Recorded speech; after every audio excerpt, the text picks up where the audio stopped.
रान्धस्य ज्ञानाञ्जनशलाकया चक्षुरुन्मीलितं येन तस्मै श्रीगुरवे नमः। गुरवे गौरचन्द्राय राधिकाय तदालये कृष्णाय कृष्णभक्ताय तद्भक्ताय नमो नमः। वाञ्छाकल्पतरुभ्यश्च कृपा सिन्धुभ्यैव च पतितानां पावनेभ्यो वैष्णवेभ्यो नमो नमः। श्री कृष्ण चैतन्य प्रभु नित्यानंद श्री अद्वैत गदाधर शिवासादि गौर भक्त वृंद। हरे कृष्ण कृष्ण कृष्ण हरे हरे, हरे राम राम राम हरे हरे।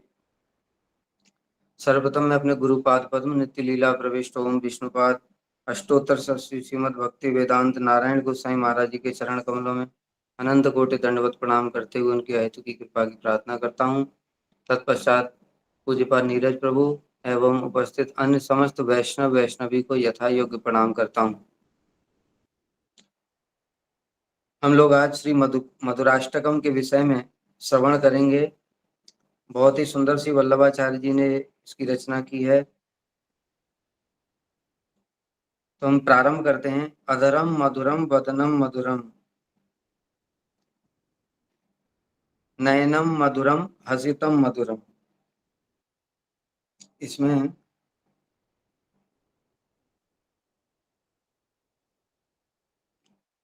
जो पीडीएफ थी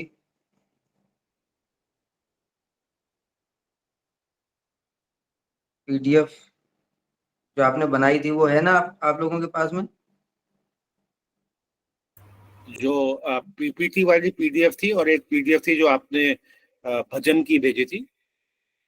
हाँ वो वाली। तो वो है ना सभी के पास में? आप कमेंट्स में लिख सकते हैं, अगर है तो यस और नो करके लिख सकते हैं। प्रभु जी, आप जो पीपीटी वाली की बात कर रहे हैं या फिर जो आपने भजन जो लिखा हुआ था? जो आपने पीपीटी बनाई थी जो वो मैं यहाँ उसको दिखा भी सकता हूँ प्रभु जी। जैसे एक्सप्रेस में आदि का निर्माण हो रहा था, इसमें कुछ ज्यादा हो रहा है।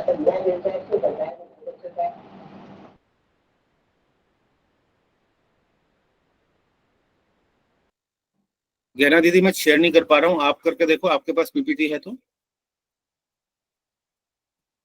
जी प्रभु जी, मैं कर देती हूँ। मेरे आपने ग्रुप पे शेयर किया था ना, हाँ। मैं वहां से कर देती हूँ। बस एक सेकंड।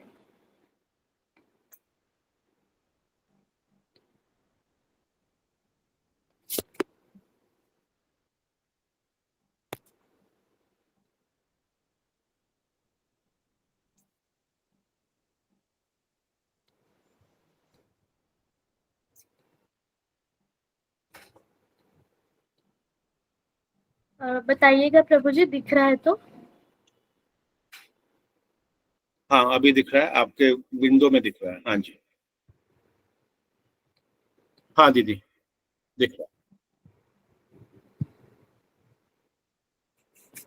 ठीक है, प्रारंभ करते हैं फिर। जी जी, अभी आ गया, स्क्रीन पे भी आ गया है। ठीक है। इसमें सबसे पहले बता रहे हैं अधरम मधुरम। जो कृष्ण हैं उनके ओष्ठ अधर बड़े मधुर हैं। किस प्रकार से मधुर हैं? जैसे बताया बिंबाधर, जो बिंब जो फल होता है, बिंब फल एकदम रक्त वर्ण का होता है, लाल लाल होता है, बड़ा ही उसमें से कांति निकलती है। उस प्रकार से कृष्ण के जो अधर हैं वो अत्यंत मधुर हैं। वदनम मधुरम, वदनम माने उनका जो शरीर है अथवा मुख है वो अत्यंत मधुर है। किस प्रकार से जो कृष्ण का शरीर का सौंदर्य है, उसका एक एक अंग इतना सुंदर है, जैसे जहां पर जो चीज होनी चाहिए वो वहां पर है। जैसे वक्ष स्थल चौड़ा होना चाहिए, हाथों की उंगलियां ऐसे आगे से पीछे से मोटे से आगे की ओर पतली होनी चाहिए, नख एकदम चंद्र के समान होने चाहिए। इस प्रकार से जंघा थोड़ी मोटी होनी चाहिए, जैसे हाथी की सूंड के समान बताई गई हैं, और नीचे की ओर पतली होनी चाहिए। इस प्रकार से कृष्ण का जो सारा शरीर का जो सौष्ठव है, जो उनकी रचना है, वो बड़ी ही मधुर है। और क्यों नहीं होगी, क्योंकि उन्होंने ही तो सारे जगत को ये सौंदर्य प्रदान किया है। तो जगत में जब इतने इतने सुंदर सुंदर लोग होते हैं, जो बनाने वाला कितना सुंदर होगा। नयनम मधुरम, नयनों के बारे में हम लोग सभी जानते ही हैं। कृष्ण के जो नेत्र हैं वो कमल, सब जगह उनको कमल के समान बताया गया है। कमल के समान कहने का मतलब क्या है कि ऐसे दोनों ओर से पतले से होते हैं और बीच में थोड़ा ऐसे चौड़े करके जो कमल होता है, कमल की पंखुड़ी, उस प्रकार से होते हैं। और उनके जो कोने होते हैं, नेत्रों के जो कोने हैं, उनमें हल्की सी लालिमा होती है, तो उतना सुंदर प्रतीत होते हैं वो। इस प्रकार से कृष्ण के नेत्र हैं। हसितम मधुरम, उनका हास्य अत्यंत मधुर है। हंसी अर्थात बहुत ऐसे धीरे से एकदम स्माइल करते हैं कृष्ण, और स्माइल करने के बाद में जो गोपियां हैं उनको देख करके उनका चित्त ही चोरी हो जाता है। जैसे हम लोग सुनते हैं ना कि एक बार कृष्ण जब गोचारण के लिए जा रहे थे और एक सास ने अपनी बहू को बोला कि बाहर मत निकलना, बाहर काला सर्प बैठा है तो तुमको डस लेगा। तो वह स्वयं तो सास चली गई, तो उसने कहा कि तुम क्यों जा रही हो, कि हमको तो पहले ही डस लिया है, अब क्या, हमको तो विष चढ़ गया है। तो किंतु बहू के मन में बार बार आ रहा है कि सभी लोग दर्शन कर रहे हैं, केवल मैं ही नहीं दर्शन कर पा रही हूँ। तो वो झरोके से झांक रही थी। उसी समय कृष्ण ने एक बछड़े की पूंछ को मरोड़ा और वो बछड़ा सीधे उस गोपी के सामने जाकर के खड़ा हो गया। कृष्ण उस बछड़े को पकड़ने के बहाने वहां पर गए और उन्होंने हंसते हुए बिल्कुल तिरछी चितवन से उस गोपी की ओर देखा। बस उसका चित्त चोरी हो गया। अब उसको पता ही नहीं वो कहाँ खड़ी है, क्या कर रही है। बिल्कुल चित्त तो, कृष्ण अब गोचारण के लिए वन में चले गए, चित्त भी वन में ही चला गया। अब वो गोपी ऐसे ही खड़ी रही। उसकी जब सांस आई, उसने देखा कि अरे ये तो एक ही जगह खड़ी है, बुला रही है तो आवाज नहीं देती। तो इस प्रकार से कृष्ण का सौंदर्य है, उनके त्रिभंग ललित और जो हंसी है वो इतनी मधुर है कि एक बार देखने से ही और गोपियों का चित्त चोरी हो जाता है। इसलिए गोपी गीत में भी गोपियां कह रही हैं, प्रहसितम प्रिय प्रेम बीक्षणम। प्रहसितम मतलब आपकी जो सुंदर हंसी है, और प्रेम बीक्षणम, प्रेम से जो एक बार तिरछी चितवन से देख लेते हैं, विहरणम च ध्यान मंगलम, तो हमारा चित्त उसी में चोरी हो जाता है। इसलिए कृष्ण का इस प्रकार से अधर, वदन, नयन और हसितम सब कुछ मधुर है। हृदयम मधुरम, हृदय का मतलब क्या है, हृदय का मतलब है उनके हृदय में जो प्रेम है सभी के लिए, सभी जीवों के लिए। अपने परिकरों के लिए तो विशेष रूप से प्रेम है, लेकिन सभी जीवों के लिए ही उनके हृदय में अत्यंत प्रेम है, क्योंकि सभी जीव तो उनके अंश ही हैं। इसलिए उनका हृदय भी अत्यंत मधुर है। गमनम मधुरम, गमनम का मतलब होता है, इसमें आगे आएगा चलितम। चलितम और गमनम दो चीजें हैं। गमन का मतलब होता है चलने की जो स्टाइल होती है, और चलितम मतलब होता है चाल। तो गमनम का मतलब जैसे चलते समय कृष्ण एक सखा के कंधे पर हाथ रखे हुए हैं, कभी चलते चलते हाथ को इधर घुमा दिया, कभी कुछ कर दिया। इस प्रकार से जो गमनम, जो चलने के समय में जो भंगी करते हैं, विभिन्न प्रकार की मुद्राएं धारण कर लेते हैं, कभी चलते चलते त्रिभंग ललित में खड़े हो गए, इसको कहते हैं गमनम। तो कृष्ण का वो भी अत्यंत मधुर है। मधुराधिपते रखिलम मधुरम, जो मधुर अधिपति अर्थात जितनी भी मधुर चीजें हैं वो सारी की सारी उनके अधिपति कौन है, कृष्ण ही तो हैं। इसलिए उनका सब कुछ मधुर है, क्योंकि जितनी भी चीजें हैं सबके मूल स्रोत अर्थात सबके आदि ईश्वर परमा कृष्ण सच्चिदानंद विग्रह अनादिरादि गोविंद, वो सबके आदि हैं। उनसे ही सारे अवतार भी प्रकट होते हैं, उनसे ही चित्त जगत, जीव जगत, जड़ जगत सब कुछ प्रकट होता है। तो इन जगतों में जो माधुर्य है, वो माधुर्य कहाँ से आया, वो कृष्ण से ही आया है। तो इसलिए कह रहे हैं वो अधिपति हैं सब, इस सारे के सारे मधुरता के वो अधिपति हैं। इसलिए उनके लिए बताया गया असमोर्धम अनन्य सिद्धम गोप्य तपह किमचरन यदमुस्य रूपम लावण्य सारम असमोर्धम अनन्य सिद्धम। जो कृष्ण का ये सौंदर्य है वो लावण्य का सार है। लावण्य कहते कांति को, समस्त कांति जितनी है वो सब यहाँ से ही निकलती हैं। और असमोर्दम, असमोर्दम का मतलब होता है उसके समान भी कोई नहीं है तो उससे श्रेष्ठ कैसे हो सकता है, क्योंकि सबके मूल्य वही हैं। और अनन्य सिद्धम अर्थात स्वतः सिद्ध है, किसी ने उनको प्रदान नहीं किया, बल्कि कृष्ण ही सबको सब चीज प्रदान करते हैं। इस प्रकार से आगे बढ़ते हैं। वचनम मधुरम, कृष्ण के वचन अत्यंत मधुर है। वचन का मतलब होता है जो बातें बोलते हैं, जैसे सखाओं के साथ में जब बातचीत करते हैं तो इतने मधुर तरीके से बोलते हैं कि उनकी बोली सुन करके सखा लोग मुग्ध हो जाते हैं। गोपियों के सामने जब कुछ बात बोलते हैं तो इतने मधुर तरीके से बोलते हैं कि गोपियां मुग्ध हो जाती। नंद बाबा जब यज्ञ कर रहे थे इंद्र के लिए, तो उन्होंने इतने मधुर मधुर वचन बोले कि सब उस पर आकर, बड़े बड़े ऋषि मुनि थे वहां, वो सब कृष्ण की बोली से आकर्षित हो गए और उन्होंने कहा नहीं नहीं, कृष्ण जो कह रहा वही ठीक है। तो इसलिए उन्होंने इंद्र का यज्ञ बंद कर दिया और गिरिराज जी की पूजा की। तो इस प्रकार से उनके वचन अत्यंत मधुर हैं। फिर है वचनम मधुरम चरितम मधुरम। चरित मतलब उनकी जो विभिन्न प्रकार की लीलाएं हैं, जिसके सारे ब्रजवासी दिन रात गुणगान करते हैं, उसको कहते हैं चरित। चरित अर्थात जो उनकी लीलाएं हैं, विभिन्न विभिन्न प्रकार का, जो वो कृष्ण के साथ, जो सखाओं के साथ में लीला करते हैं, जो वात्सल्य रस की लीला करते हैं और जो मधुर रस की लीला करते हैं, वो सब उनका जो चरित्र है वो अत्यंत मधुर है। वसनम मधुरम, वसनम का मतलब है वस्त्र। उनका जो पीतांबर है वो अत्यंत ही मधुर है। उसकी जो कांति है वो विद्युत को भी पराभूत करने वाली, पीले रंग का जो पीतांबर जब कृष्ण अपने ऊपर धारण करते हैं तो ऐसा प्रतीत होता है, क्योंकि कृष्ण का श्याम वर्ण है, तो ऐसा प्रतीत होता है मानो कि मेघ के ऊपर में विद्युत प्रकाशमान है, विद्युत स्वयं वहां पर प्रकाशित हो रही है, ऐसा उनका पीतांबर है। वलितम मधुरम, वलितम माने बोलने का तरीका। देखो अभी ऊपर आया था वचन, जो चरित्र, वचन, वचन माने होता है जिस प्रकार की वो वचन बोलते हैं, लेकिन वचन मतलब इतने मधुर वचन बोलते हैं कि सभी लोग उस पर आकर्षित हो जाते हैं। लेकिन वलितम माने है बोलने का जो तरीका होता है, क्योंकि केवल मधुर वचन से ही नहीं होता है, अगर किसी का बोलने का तरीका बड़ा कर्कश है तो उसका वचन अच्छे होने पर भी वो अच्छा नहीं लगता है। तो यहाँ पर जो कह रहे हैं वलितम माने बोलने का तरीका। बोलने का तरीका मतलब जैसे एक उदाहरण से हम समझ सकते हैं कि जब गोपियों को बंसी बजा करके कृष्ण ने रास लीला के लिए बुलाया, तो उस समय गोपियां आकर के कृष्ण के पास खड़ी हो गईं। तो कृष्ण बड़े प्रेम से कह रहे हैं, स्वागतम भो महाभाग प्रिय किम करवाणि वह ब्रजस्य नाम एम क्रीम भूत ब्रूत आगमन कारणम।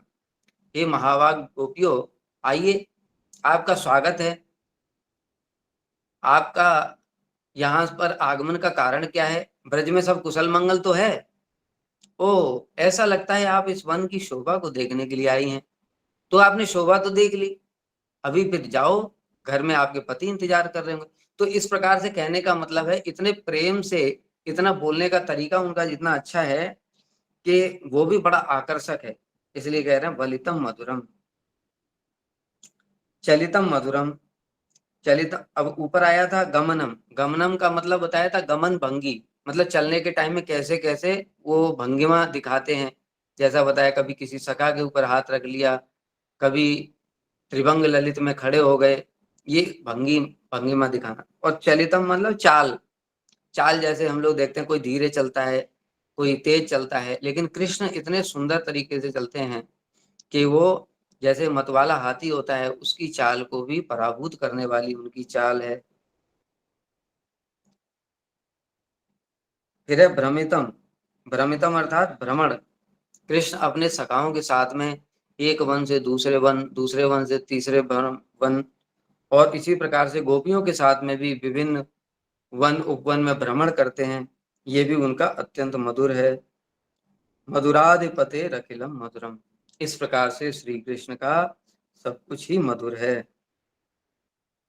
वेणुर मधुरो, ये वेणु माधुरी, रूप माधुरी, लीला माधुरी और प्रेम माधुरी, ये तो कृष्ण के अंदर 4 विशेष माधुरी हैं जो कि किसी अन्य अवतार में भी नहीं है।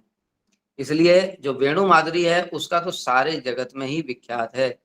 कृष्ण की वेणु कैसी है कि जब कृष्ण वेणु बजाते हैं तो जो हिरनियां हैं वो उनकी वेणु ध्वनि को सुन करके आकर्षित हो जाती हैं और कृष्ण के सामने आकर के खड़ी हो जाती हैं और अपने नेत्रों के द्वारा कृष्ण के रूप को दर्शन करती हैं। ऊपर से जैसे नेत्रों के द्वारा ऐसे करके ऊपर से दर्शन करती हैं, कृष्ण के मुख से लेकर के नीचे पूरा शरीर के समस्त अंगों को ऐसे दर्शन करती हैं, मान लो वो नेत्रों के द्वारा कृष्ण की आरती उतार रही।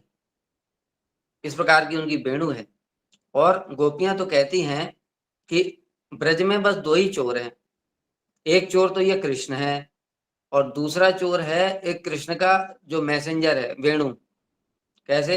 ये खुद नहीं आता है कृष्ण, ये कृष्ण क्या करता है, अपने दूत को भेजता है। जो चोरों का सरदार है वो चोरी करने नहीं जाता है, वो अपने चेलों को भेजता है। तो ये चेला जो है वो वेणु है और वो क्या करती, कृष्ण ने वेणु बजाई और वेणु गोपियों के कान में गई, कान के माध्यम से वो हृदय में चली गई और हृदय में ही तो संपत्ति, जो हृदय में रत्न है सारा वो हृदय में ही है, तो इसलिए हृदय ही संपत्ति है।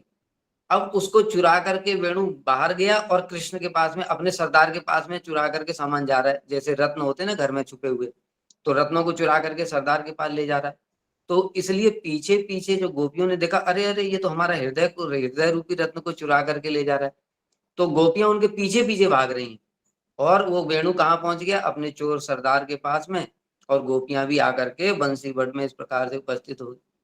तो इस प्रकार से कह रही हैं गोपियां कि ये 2 ही चोर हैं ब्रज में, एक तो ये वेणु है और ये कृष्ण। राधा जी कहती हैं ये वेणु का जीवन ही धन्य है, मैं तो इस वेणु के जीवन के लिए ही प्रार्थना करती हूँ, अगले जन्म में मैं तपस्या करूंगी जिससे मैं भी अगले जन्म में वेणु बन जाऊं। तो हम समझ सकते हैं कि देखो राधा जी कृष्ण को सबसे अधिक प्रिय हैं, स्वयं उनकी स्वरूप शक्ति हैं, लेकिन वो भी वेणु बनने की कामना करती हैं। ऐसे इनकी वेणु मधुर है, रेणु मधुर है। रेणु का मतलब क्या है, चरण धूलि। कृष्ण की चरण धूलि को प्राप्त करने के लिए ब्रह्मा शिव नारद इनकी तो बात छोड़ ही दो, उद्धव जी प्रार्थना करते हैं, आसाम हो चरण रेणु जुसाम श्याम, गोपियों की चरण धूलि की प्रार्थना करते हैं। और कृष्ण की जो चरण धूलि है वो इतनी दुर्लभ है कि लक्ष्मी जी जो उनकी शक्ति हैं, नारायण की पत्नी हैं, उनको भी वो चरण धूलि प्राप्त नहीं होती। इसलिए जो नाग पत्नियां हैं, जब भगवान कालिया के फन पर नृत्य कर रहे हैं तो नाग पत्नियां कह रही हैं, कस्यानुभावस्य न देव विद्महे तवांग रेणु स्पर्शाधिकार यदवांछयासी ललना चर तपो प्याय कामं सुचिरम धृतम्। अर्थात हे प्रभु, इस कालिया ने ऐसा कौन सा तप किया जो आपकी चरण धूलि को प्राप्त करने का इसको अधिकार प्राप्त हो गया। अरे ये चरण धूलि को प्राप्त करने के लिए तो लक्ष्मी जी आज तक भी बेलवन में तपस्या कर रही, किंतु प्राप्त नहीं कर पाई। तो इसलिए भगवान की चरण धूलि भी अत्यंत मधुर है। पाणिर मधुरा, पाणी माने उनके हाथ जो हैं वो अत्यंत मधुर हैं।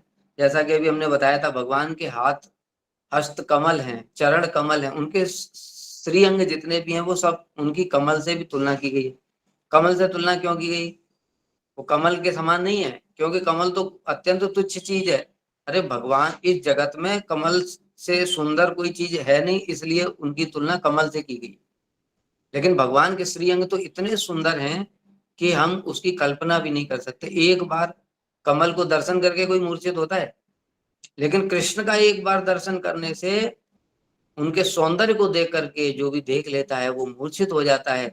प्रेम के कारण उसकी जो सारी की इंद्रियां वो स्तब्ध हो जाती हैं, उसका चित्त चोरी हो जाता है। कृष्ण के अंग इतने सुंदर हैं। कहा तो उनके चरण कमल इतने मधुर हैं, चरण कमलों में अनेक सारे चिन्ह हैं और उन चिन्हों के कारण ही ये वृंदावन की जो धरती है वो अत्यंत शोभित हो रही है।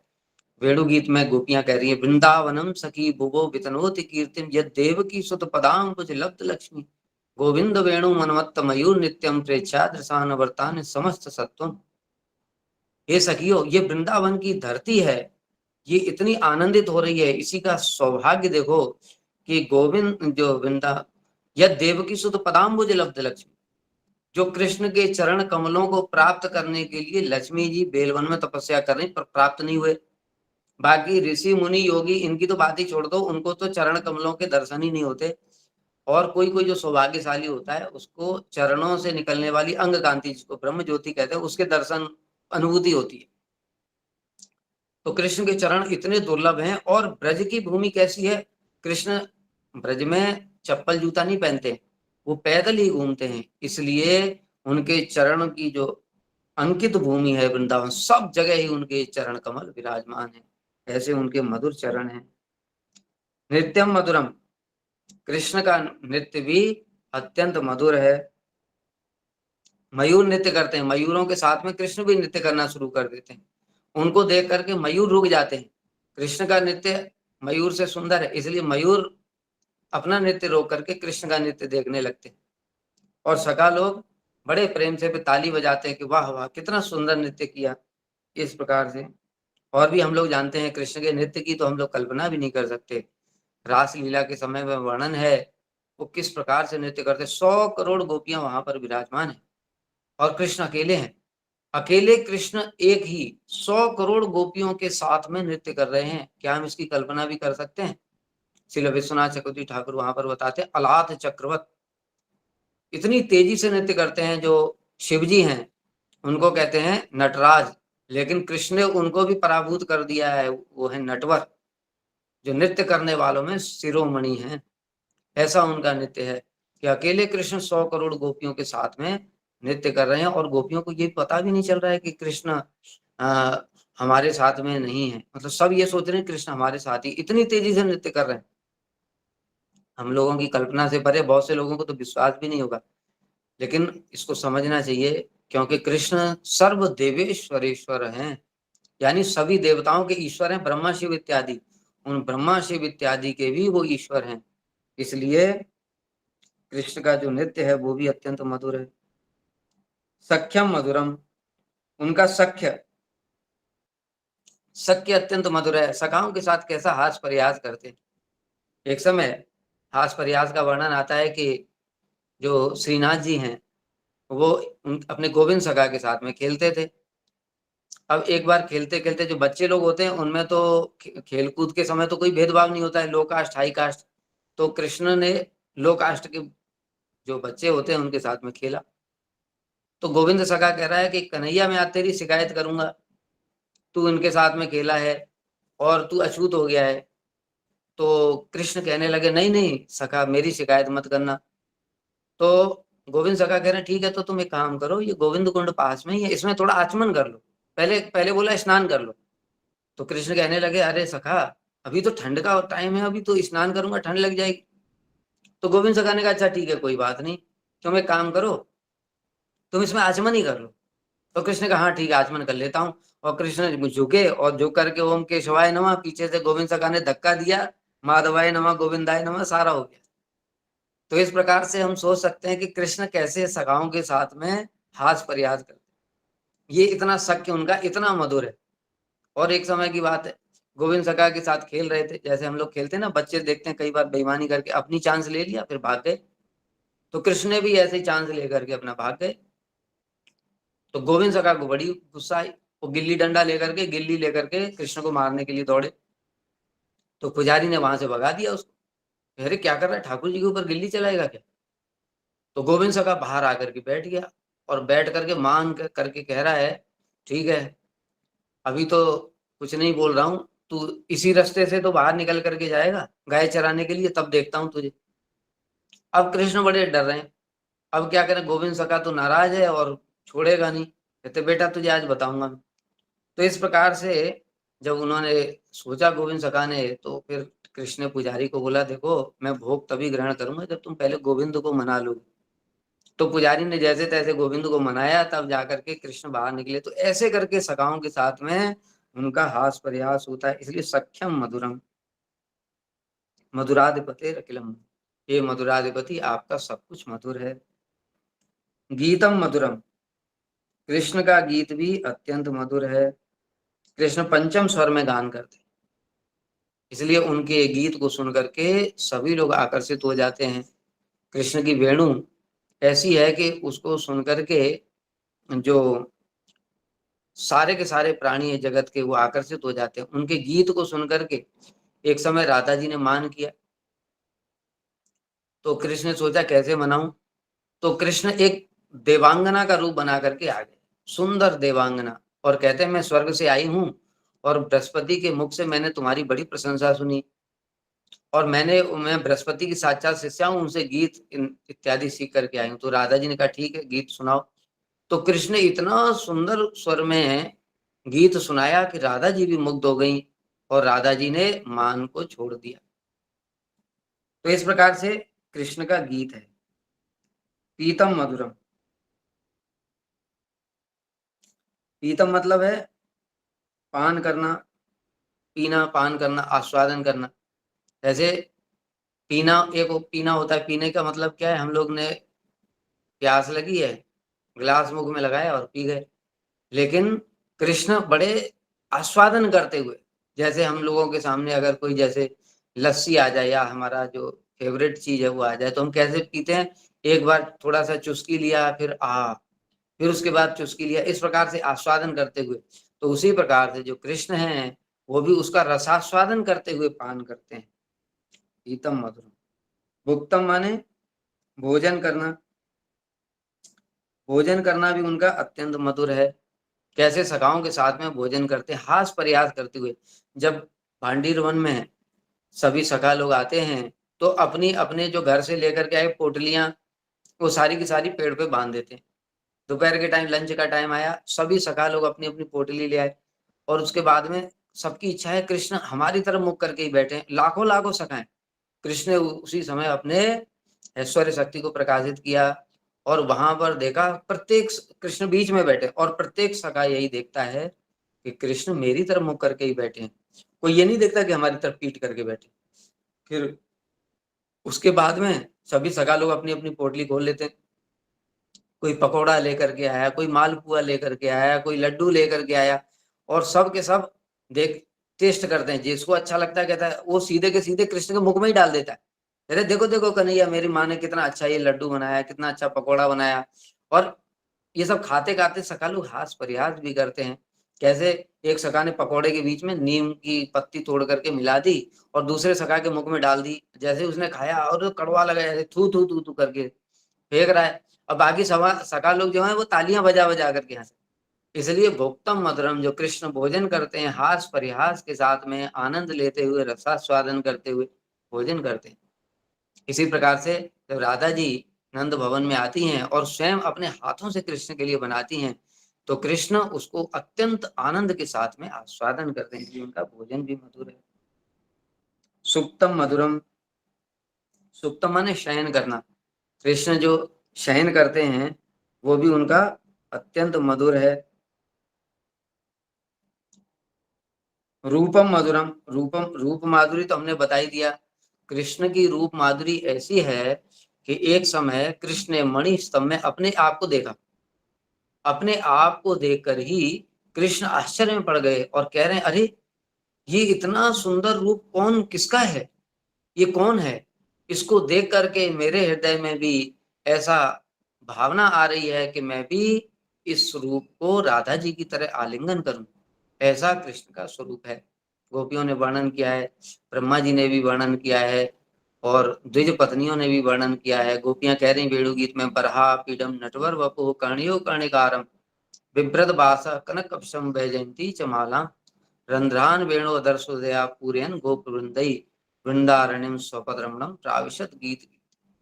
ये कृष्ण का रूप इतना सुंदर है कि एक बार इसको जो देख लेता है वो उसके बाद में और कुछ देखने की इच्छा ही नहीं करता। राधा जी कृष्ण का रूप माधुरी देख करके कहती हैं कि कृष्ण के जो रूप है उसमें प्रत्येक अंग ही इतना सुंदर है। अगर मैं उनके मुख कमल को देखती हूँ तो मेरा जो नेत्र है वो मुख पर ही अटक जाते हैं। अगर मैं उनके हस्त कमल को देखती हूँ तो नेत्र हाथों पे ही अटक जाते हैं।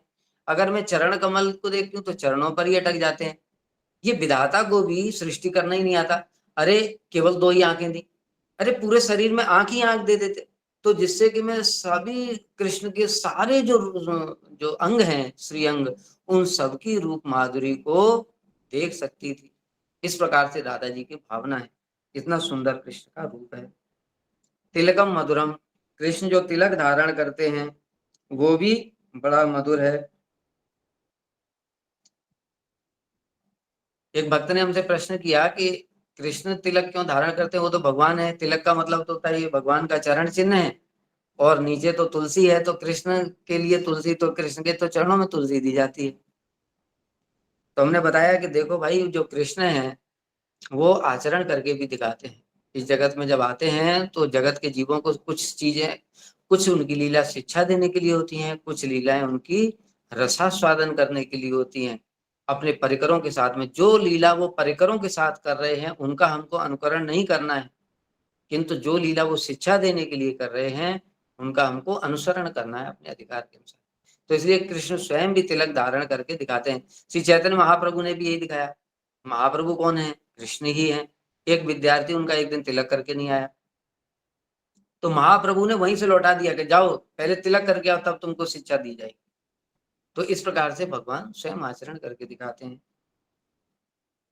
मधुराधिपते रखिलम मधुरम, इस प्रकार से मधुराधिपति श्री कृष्ण की प्रत्येक चीज ही अत्यंत मधुर है।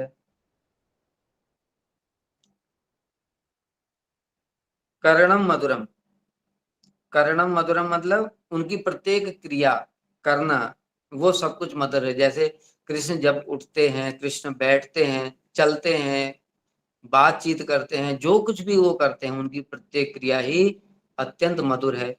इसलिए जो गोपियां कह रही गोपी गीत में कि आपकी जो हंसना है, हंस करके हमसे बातें करना है, हंस करके हमारी तरफ देखना है और हास परिहास करना है, इस सब ने हमारे चित्त को चुरा लिया। और हमारे चित्त को चोरी करके अब तुम हमको अंधेरी रात में कहाँ छोड़ करके चले गए, तुम बड़े धूर्त हो, कपटी हो। तरणम मधुरम, तरणम का मतलब है उद्धार करना। जो कृष्ण जगत के जीवों का उद्धार करते हैं, सभी प्रकार के जीवों का, यहाँ तक कि वो असुरों को भी मार करके उनको भी मुक्ति प्रदान कर देते हैं, किसी किसी को अपना धाम भी दे देते हैं। इसलिए कृष्ण के लिए बताया, अहो बकीम स्तन कालकूटम जिघांस अपायत असाधु लेबे गतिम धात्र्युचिताम ततो अन्यम कंबा दयालु शरणम। जो बकासुर की बहन पूतना कृष्ण को मारने के लिए आई, लेकिन उसको भी उन्होंने धात्र्युचित अपने धाम में गति प्रदान कर दी। इससे बढ़कर के कोई दयालु देखा क्या? तो जो मुक्ति भी बड़े बड़े ज्ञानी योगियों को लाखों लाखों साल तपस्या करके नहीं मिलती है, भगवान ने तो पूतना को, राक्षसी को अपना धाम भी प्रदान कर दिया। तो इस प्रकार से उनका उद्धार करना है। और भी सिर्फ असुरों का ही उद्धार नहीं है, उन्होंने नलकुबर मणिग्रीव का उद्धार किया और उनको अपने धाम में स्थान प्रदान कर दिया। वो सब समय भगवान की लीला कथाओं को गान करते हैं। इस प्रकार से कृष्ण का उद्धार करना अत्यंत मधुर है। हरणम मधुरम, ये तो सभी जानते हैं, हरण करना कृष्ण का तो चोरी काम करना ही, चोरी काम करना ही उनका नित्य धर्म है। ब्रजे प्रसिद्धम नवनीत चौरम गोपांगना नाम च दुकूल चौरम अनेक जन्मार्जित पाप चौरम चौराग्रगण्यम पुरुषम नमामि। चौर अग्रगण्यम, चोरों के जो उसमें जो अग्रगणी है उनमें भी शिरोमणि जो हैं, ऐसे चोर शिरोमणि को हम प्रणाम करते हैं। क्या करते हैं? ब्रजे प्रसिद्धम, नवनीत, पहले क्या क्या चोरी करते हैं देखो, नवनीत की चोरी करते हैं, घर घर में जाकर के माखन चुराते हैं। गोपानंगना नाम से दुकुल चौरम, गोपियों के वस्त्रों को उन्होंने चुरा लिया। लेकिन ये मधुर कैसे है? अगर हमारे कोई वस्त्र चुरा रहे हैं तो हमको अच्छा लगेगा, हम तो तुरंत क्रोधित हो जाते हैं। लेकिन गोपियों की तो यही भावना ही थी कि कृष्ण किस प्रकार से हमको प्रियतम रूप में स्वीकार कर ले, प्रेम हमको मिल जाए पति रूप में। इसके लिए तो वो तपस्या कर रही थी, कात्यायनी का व्रत कर रही थी, स्नान कर रही थी। तो इसलिए जब कृष्ण ने उनके वस्त्र चुराए तो उनको खराब नहीं लग रहा, उनको हृदय में अत्यंत आनंद हो रहा है। अगर आनंद, कृष्ण तो आनंदमय ही है, वो सबको आनंद प्रदान करने वाले हैं। इसलिए गोपांगना नाम से अनेक जन्मार्जित पाप, और क्या हरण करते हैं वो? जो भगवान के भक्त हैं वो अपने भक्तों के अनेक जन्मों से अर्जित पापों को हरण कर लेते हैं। हमारे कोटि कोटि जन्म के, अनंत जन्मों के कोटि कोटि पाप राशि अगर हम भोगते जाएं तो अनंत काल तक तो इनको भोगते भोगते निकल जाएगा। लेकिन भगवान शरणुताम स्वकथा कृष्ण पुण्य श्रवण कीर्तना हृदय अंतस्तो एवं द्राणी विद्नोत स्वीर्षताम, कृष्ण अपनी कथा सुनने वाले के हृदय में विराजमान हो जाते हैं और सारे उसके जो अभद्र हैं उनको हरण कर लेते हैं। इस प्रकार से उनका हरण भी अत्यंत मधुर है। रमणम मधुरम, रमण जो करते हैं कृष्ण गोपियों के साथ में, वो अत्यंत मधुर है। श्री कृष्ण स्वयं ही कहते हैं, संत यद्यपि में प्राज्ञा लीलास्तास्ता मनोहरा, नहीं जाने स्मृति राशि मनु में कीदृशम भवेत्। मेरी अनंत लीलाएं हैं, लेकिन जब मैं रास का स्मरण करता हूं तो मेरा कैसा मन हो जाता है ये मैं भी नहीं जानता। तो इस प्रकार से गोपियों के साथ में उनका रमण करना अत्यंत मधुर है। वमितम मधुरम, वमित का मतलब ऐसे होता है उल्टी कर देना, किंतु यहाँ पर कृष्ण के लिए आया है। कृष्ण क्या करते हैं, कृष्ण अपना उच्चिष्ट प्रदान करते हैं, तांबूल को चर्वण करते हैं। जो मंजरियां उनकी सेवा में ये बात आती है, तांबूल अर्पण पाद मर्दन पयोदान अभिसारा देवी। कृष्ण को तांबूल अर्पण करती हैं राधा जी। अब कृष्ण थोड़ा सा तांबूल को चबा करके वो राधा जी को प्रदान करते हैं। तो इस प्रकार से जो उनका उच्चिष्ट तांबूल है उसको ग्रहण करके राधा जी के हृदय में अत्यंत प्रेम उत्पन्न हो जाता है। फिर राधा जी अपनी सखी मंजरियों को भी प्रदान करती हैं तो उनके हृदय में भी प्रेम हो जाता है। तो इस प्रकार से उनका जो उच्चिष्ट है वो भी अत्यंत मधुर है। जो भी एक बार कृष्ण का उच्चिष्ट पान कर लेता है उसके हृदय में कृष्ण प्रेम जागृत हो जाता है। शमितम मधुरम, शमितम माने होता है शमन करना, मतलब दबा दे। दबाने से क्या मतलब है, जैसे जब कृष्ण रासलीला कर रहे थे उस समय गोपियों के मन में सौभाग्य मद हो गया। सौभाग्य मद अर्थात उनको लगा कि कृष्ण मेरे साथ ही नृत्य कर रहे हैं, तो इसलिए उनको मैं कितनी सौभाग्यशाली हूं कि कृष्ण जिनके चरण धूलि को बताया अभी लक्ष्मी जी भी प्राप्त करना चाहती, वो मेरे साथ में नृत्य कर रहे हैं, ये सौभाग्य मद हो गया। तो ये सौभाग्य मद को प्रशमित मतलब शांत करने के लिए कृष्ण रासलीला से अंतर्धान हो गए। तो उनका जो शमितम है वो जो उन्होंने उनके जो सौभाग्य मद है उसको शांत प्रशमित करने के लिए जो रासलीला से अंतर्धान हुए वो कोई खराब चीज नहीं है। उसके कारण विरह हुआ, विरह के कारण में उनका जब कृष्ण से मिलन हुआ तो प्रेम कोटि गुना बढ़ जाता है। इसलिए श्री रूप गोस्वामी ने बताया है, न बिना विप्लम्बेन संभोगम पुष्टिम अश्नुते। विप्लम अर्थात विरह के बिना जो मिलन का आनंद है वो बढ़ता नहीं है, इसलिए कृष्ण बीच बीच में विरह भी उत्पन्न कर देते हैं। तो इस प्रकार से शमितम, कृष्ण का जो शमित है वो भी मधुर है। मधुराधिपति अखिलम मधुरम, हे मधुराधिपति आपका सब कुछ ही मधुर है। गुंजा मधुरा, गुंजा एक बीज होता है, लाल रंग का बीज होता है, उस पर थोड़ा सा काला एक स्पॉट भी होता है। तो श्री ब्रह्मा जी कृष्ण की स्तुति करते हुए कह रहे हैं, नौमीड्य अब्रव से तडिदंबराय गुंजावतम सपरिपिच्छल सन्मुखाय। गुंजावतम स, अवतंस होता है कि कान में एक सुंदर जो आभूषण धारण करते हैं, लेकिन वो किसका बना हुआ है, गुंजा का बना हुआ है। तो इसलिए जो गुंजा मधुरा, गुंजा मधुरा का मतलब क्या है कि वो जो गुंजा से बना हुआ वो कान में जो पहनते हैं वो अत्यंत ही मधुर है।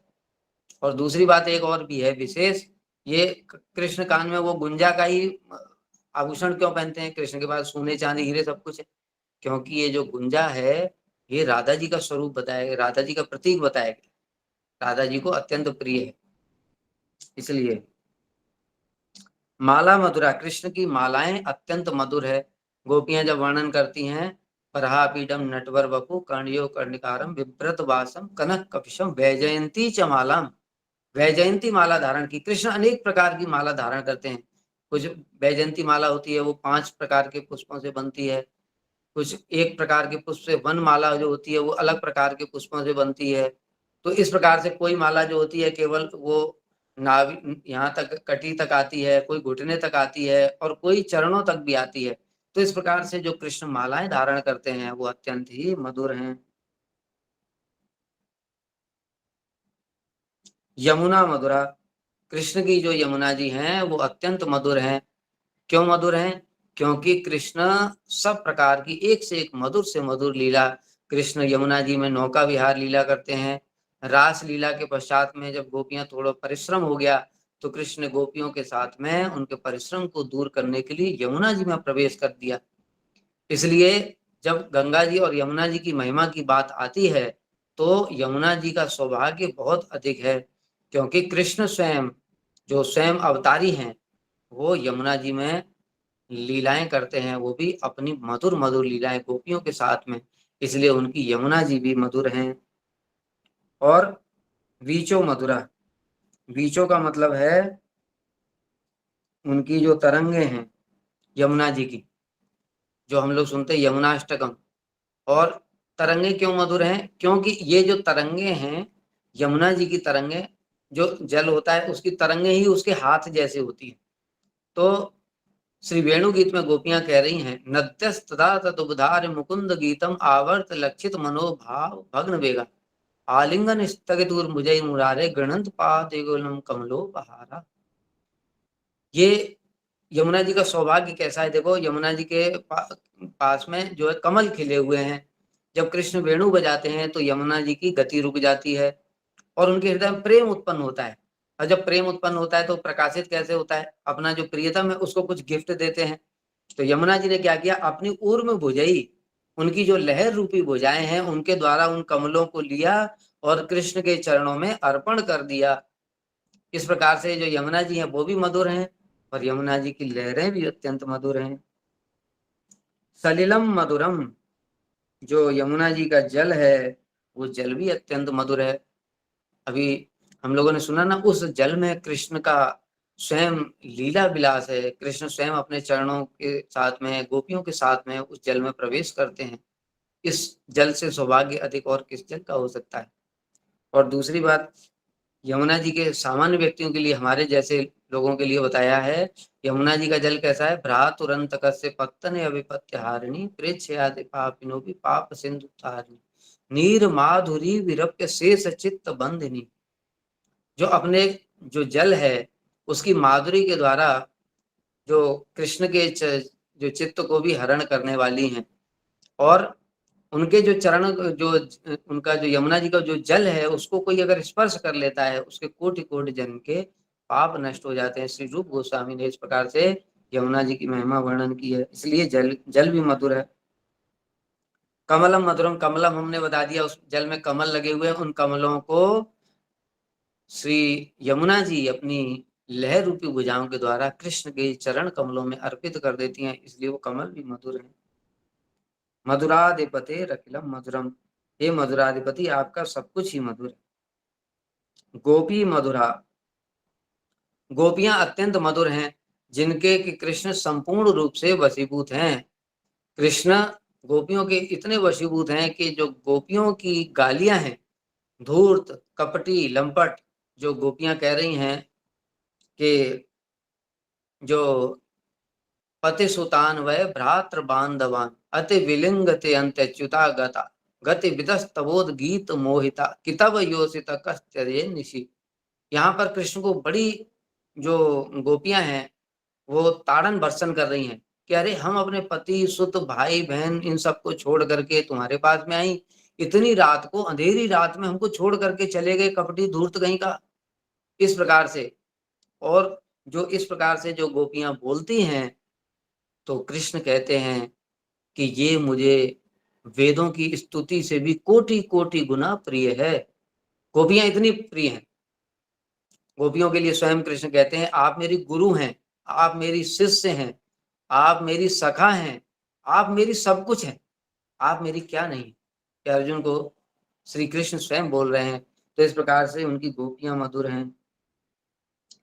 लीला मधुरा, और उन गोपियों के साथ में जितनी जितनी मधुर मधुर लीलाएं करते हैं वो सब भी मधुर हैं। कृष्ण जैसे भी बताया रास लीला में प्रारंभ भी यहीं से हुआ, हास प्रयास से शुरू हुआ। कृष्ण खुद बंसी बजा करके बुलाया और बुला करके कहते हैं अरे आओ, स्वागत है। तो तुमने इतनी रात में अंधेरे में क्या करने के लिए वन में आई हो? ओ लगता है वन की शोभा देखने के लिए आई। तो तुमने शोभा तो देख ली, तो अपने घर जाओ। और देखो गोपियों, अगर पति चाहे अंधा लूला लंगड़ा बहरा कैसा भी क्यों ना हो, किंतु आर्य स्त्रियों का यही कर्तव्य है कि वो पति की ही सेवा करें। इस प्रकार से जब कृष्ण ने बोला तो गोपियों ने कहा बहुत अच्छी शिक्षा दी, आप हमको उपदेश प्रदान करने वाले हैं। शास्त्र में बताया है प्रथमं तो गुरुम पूज्यम, पहले गुरु की पूजा करनी चाहिए, और जो उपदेश देता है वही गुरु है, इसलिए आप ही हमारे गुरु हैं, इसलिए हम पहले आपकी सेवा करेंगे, बाद में पतियों की सेवा करेंगे। तो इस प्रकार से गोपियों के साथ में जो लीलाएं हैं वो भी बड़ी अत्यंत मधुर हैं। युक्तम मधुरम भुक्तम मधुरम, युक्तम अर्थात श्री कृष्ण से संबंधित सभी वस्तुएं, जैसे अलंकार हैं कृष्ण का, जो हृदय में जो वनमाला धारण करते हैं, कानों में कनेर का फूल लगा रखा है, और उनके वस्त्र हैं, जो कुछ भी है, मोर पंख है, कृष्ण चरण कमलों में घुंघरू पहनते हैं, उस सब का सब, जितने भी उनके वस्त्र अलंकार इत्यादि हैं वो सब भी मधुर हैं, किंतु कृष्ण से मधुर नहीं, इसलिए मधुराधिपति अखिलम मधुरम, उनको मधुराधिपति बोला गया है। शास्त्र में बताया परम पदम भूषण भूषणांगम, यानी कृष्ण की शोभा अलंकारों से नहीं होती है। जैसे कोई एक सुंदर स्त्री है, वो जब हीरों का हार, सुंदर साड़ी, ऐसे अलंकार धारण करती है तो उसका सौंदर्य और बढ़ जाता है, किंतु कृष्ण के विषय में ऐसा नहीं है।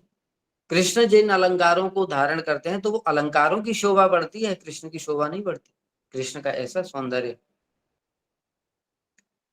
युक्तम मधुरम भुक्तम मधुरम, यहाँ पर भुक्तम का मतलब है, क्योंकि गोपियों की बात चल रही है, गोपियों के साथ में जो जो लीला विलास इत्यादि करते हैं, जैसे उनके साथ में कभी दूध क्रीड़ा भी करते हैं, कभी उनके साथ में हास प्रयास करते हैं, कभी किसी, एक समय राधा जी ने, कृष्ण अपनी बड़ी डींगे मार रहे थे तो द्यूत क्रीड़ा प्रारंभ हुई। द्यूत क्रीड़ा में दोनों ने अपने अपने हिरण को लगा दिया, जो हारेगा तो दूसरे का हिरण खोल लेगा, कृष्ण हार गए। तो गोपियां उनका मजाक उड़ाते हुए कह रही हैं, अरे तुम तो बड़े बलवान बनते थे, कहाँ गया तुम्हारा बल? अरे भाई ये दूत क्रीड़ा है, इसमें बल का काम नहीं है, बुद्धि का काम है। और सभी सखियां इस प्रकार से ताली बजा बजा करके हंस रही हैं। तो इस प्रकार से जो उनका लीला विलास है वो सब बड़ा ही मधुर है। एक समय कृष्ण अपने बल की बड़ी डींगे मार रहे थे, तो राधा जी के पक्ष की गोपियां आ गई, भांडीर वन की लीला है, उसमें गोपियों ने कहा ठीक है, तो तुम बहुत ज्यादा पहलवान बनते हो, इस ससुर को मारा, उस ससुर को मारा, तो तुम हमारी राधा जी से जरा लड़ करके दिखाओ। तो कृष्ण ने कहा ठीक है, और बस राधा जी ने अपने वस्त्रों को फेंटा मारा जैसे, और उसके बाद में युद्ध शुरू हुआ। बस राधा जी ने बस एक कटाक्ष किया कृष्ण की ओर, और कृष्ण मूर्छित होकर के जमीन पर गिरे, और राधा जी उनके ऊपर में बैठ गई, और सभी सखियां ताली बजा बजा करके हंस रही कि हमारी राधा जी जीत गई। तो कृष्ण कहते हैं नहीं नहीं, मैं जीता हूँ। कहते कैसे? हारने के बाद भी कपटी कहीं का स्वीकार नहीं करता है कि हार गया।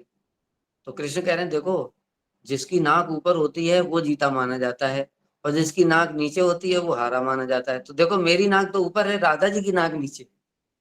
तो इस प्रकार से जो कृष्ण का भुक्तम, गोपियों के साथ में जो कुछ भी है लीला विलास इत्यादि, वो सब कुछ मधुर है।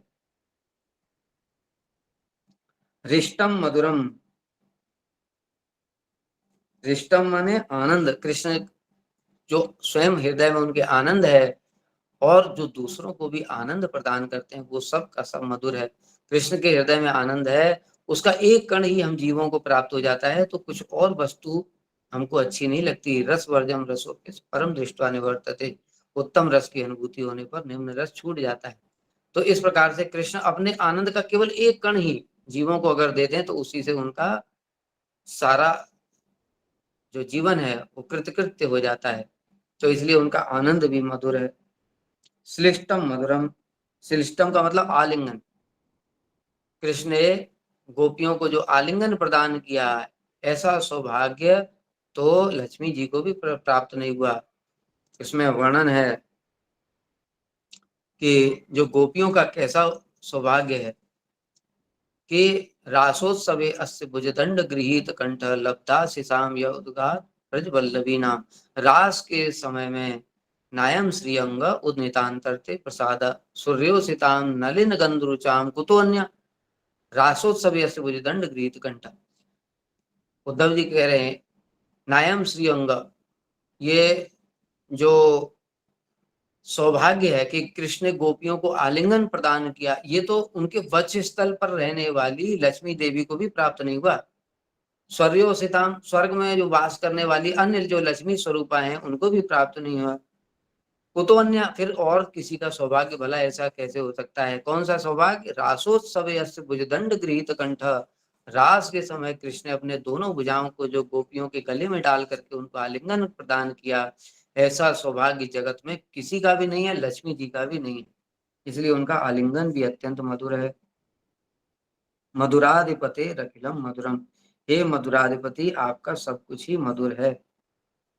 गोपा मधुरा, कृष्ण के जो गोप हैं वो भी अत्यंत मधुर हैं। अभी हमने बताया ना कृष्ण कैसे सखाओं के साथ में लीला करते हैं। कभी भांडीर वन में जब ऊपर से कोई पक्षी जा रहा है तो उनके जो सखा लोग हैं वो भी पक्षी की तरह ऐसे हाथों को फड़फड़ाते हुए एक्टिंग करते हैं उनकी, और उनकी जो परछाई पक्षियों के नीचे पड़ रही है उसके साथ साथ में चलते हैं। कोई भंवरा आ रहा है उड़ते हुए तो गूं गूं गूं करके ऐसे सखा लोग भी करते हैं। जैसे कोयल कुछ बोली तो सखा लोग भी कू, तो वो भी कू कू बोलने लगते हैं, तो वो और जोर जोर से बोलती है। इस प्रकार से कृष्ण अपने सखाओं के साथ में सब प्रकार की लीलाएं करते हैं, कुश्ती भी लड़ते हैं, और जब कृष्ण थक जाते हैं तो उन सखा लोग उनके चरण दबाते हैं, उनकी गोद में सिर रख करके सो जाते हैं। इस प्रकार से ये गोप भी अत्यंत मधुर हैं। गावो मधुरा, कृष्ण की गायें भी अत्यंत मधुर हैं। गायें कृष्ण को जब तक देख नहीं लेती हैं तब तक अपने बछड़ों को भी दूध नहीं पिलाती। कृष्ण से अधिक प्रेम करती हैं गायें, और किसी से इतना अधिक प्रेम नहीं करती हैं, अपने बछड़ों से भी इतना प्रेम नहीं करती। यहाँ तक कि कृष्ण को देख करके गायों के हृदय में ऐसी भावना होती है कि कृष्ण हमारे पुत्र हो जाते, हमारे बछड़े हो जाते। जो गोपियां हैं, जो वात्सल्यवती माता, उनके हृदय में भावना हो जाती कृष्ण हमारे पुत्र होते। इसीलिए तो उनकी इच्छा को पूर्ण करने के लिए ही तो कृष्ण ने ब्रह्मोहन लीला की। ब्रह्मा जी को मोहित करने के लिए कृष्ण इतने सारे रूप धारण नहीं करेंगे, केवल मात्र उन गोपियों की और उन गायों की इच्छा को पूरा करने के लिए कृष्ण उनके बछड़े बने, और जो वात्सल्यवती माताएं हैं उनके बालक बन गए। इसलिए श्रीमद् भागवत में बताया, अहो अति धन्या ब्रजगो रमण्यम स्तन्यामृतम पीतम अतीव ते मुदा यासाम विभो वत्सतरा आत्मजात्मना यत् तृप्त यद्यापि न चालम अधुरा। वो कृष्ण जिनको ऋषि मुनि और ब्रह्मा जैसे लोग भी सृष्टि के प्रारंभ से लेकर के बड़े बड़े यज्ञ और वेद पाठ करके भी संतुष्ट नहीं कर पाए, वो इन गायों के बछड़े बने हुए हैं और इन माताओं के पुत्र बने हुए हैं। अहो अति धन्या, ये ब्रज की गो गायें और रमणिया यानी वात्सल्यवती माताएं ही धन्य हैं। यष्टिर मधुरा, सृष्टिर मधुरा, यष्टि माने लाठी। कृष्ण जो गायों को चराने के लिए लाठी लेकर के चलते हैं वो भी अत्यंत मधुर है। और सृष्टि, सृष्टि माने होता है रचना करना। कृष्ण अनेक प्रकार की रचनाएं करते हैं। कृष्ण स्वयं माला बनाते हैं और कृष्ण चित्रकारी करते हैं। कृष्ण अनेक प्रकार की इस प्रकार की रचनाएं करते हैं, वो सब रचनाएं भी अत्यंत मधुर हैं। दलितम मधुरम, दलितम माने जो कृष्ण असुरों का दमन करते, जैसे अभी बताया कि कृष्ण जिन असुरों को भी मारते हैं उनको भी मुक्ति प्रदान कर देते हैं, जो कि बड़े बड़े ऋषि मुनि ज्ञानी योगियों को प्राप्त नहीं होती।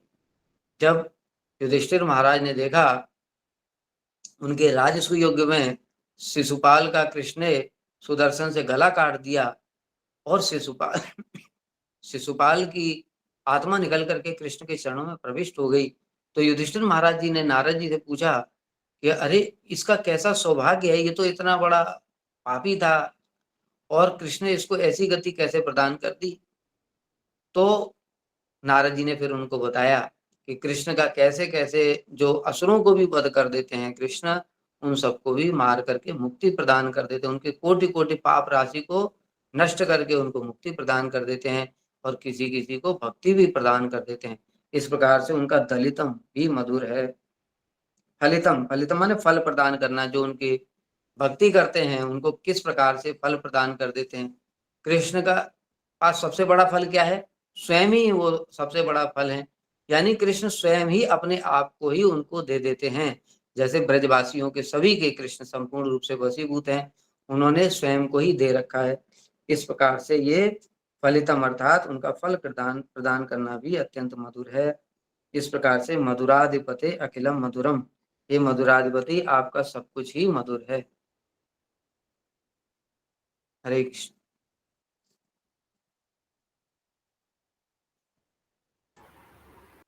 बहुत आनंद आया प्रभु जी, बहुत सुंदर लगा सुनने में, और अब उसका एक अलग ही मीनिंग महसूस हो रहा है। किसी ने हैंड रेज किया है? नहीं, ठीक है प्रभु जी। आई थिंक बहुत समय लिया आपका, बहुत बहुत धन्यवाद। इससे बहुत हमें सहूलियत और सहारा है। कोई प्रश्न किसी का हो तो पूछे, अन्यथा हम, क्योंकि 10:04 हुआ जाते हैं, कुछ भक्तों ने हैंड रेज किया है, मैं क्यू ओपन करता हूँ।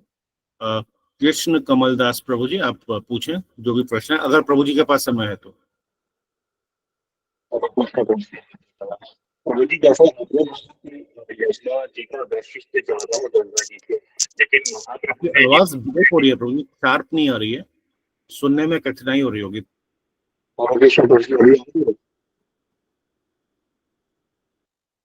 आप एक काम करना, मैसेज रिकॉर्ड करके भेज देना क्वेश्चन, क्यों हमको आवाज सुनाई नहीं पड़ रही।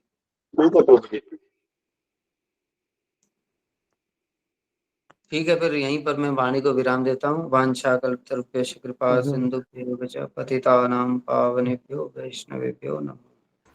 हरे थैंक यू वेरी मच प्रभु जी, हरे कृष्ण, दंडवत प्रणाम।